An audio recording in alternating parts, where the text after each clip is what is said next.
अस्सलाम वालेकुम दोस्तों। अर्थ लाइट का फॉल्ट आता है आजकल सोलर इन्वर्टर्स के साथ। तो मैंने ये एक्सपेरिमेंट एक किया है। मैंने दो मुख्तलिफ कंपनियों के डिजिटल एनर्जी मीटर लिए हैं और इनके साथ मैंने कनेक्ट किया है सोलर इन्वर्टर।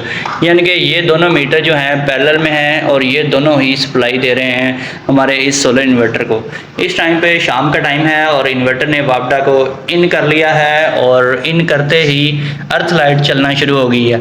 तो ये अर्थ लाइट रात के टाइम चलना शुरू हो जाती है डेली इस मीटर पे, जो कि vertex electronics Pakistan made in Pakistan company का है।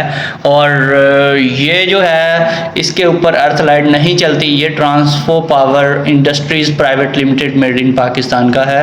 और ये दोनों मेरे प्राइवेट मीटर हैं और ये मैंने टेस्टिंग के लिए लगाए हैं और इनका मकसद यही था कि पता चले कि ये जो इन्वर्टर है इसके अलावा भी और भी कई कंपनियों के IP21 इन्वर्टर्स आ रहे हैं पाकिस्तान में, और कुछ इन्वर्टर्स जो हैं उनके साथ ये अर्थ लाइट चलती है और कुछ के साथ नहीं चलती।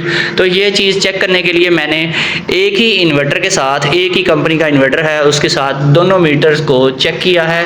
तो ये जो मीटर है ये अर्थ लाइट नहीं चला रहा, ये वाला अर्थ लाइट चला रहा है। इसका मतलब ये हुआ कि ये जो फॉल्ट है वो हमारे मीटर के अंदर ही है। अब ये मीटर भी तो ठीक काम कर रहा है और ये जो है ये अर्थ लाइट दे रहा है। तो कुछ दोस्त कहते हैं जी इसको नीचे से कोई लकड़ी की शीट वगैरह लगानी चाहिए तो फिर अर्थ लाइट बंद हो जाती है। ये काम भी मैंने करके देख लिया है। लकड़ी की शीट लगाने के बावजूद भी ये जो मीटर है ये अर्थ लाइट चलाता रहता है। पाकिस्तान में मुख्तलिफ किस्म की डिस्ट्रीब्यूशन कंपनियां हैं और मुख्तलिफ किस्म के एनर्जी मीटर यूज़ कर रही हैं। तो किसी मीटर के साथ अर्थ लाइट चलती है, किसी के साथ नहीं चलती। आप भी कमेंट्स में बताएं आपके मीटर के साथ आपका कौन सा इन्वर्टर है, अर्थ लाइट चलती है या नहीं चलती।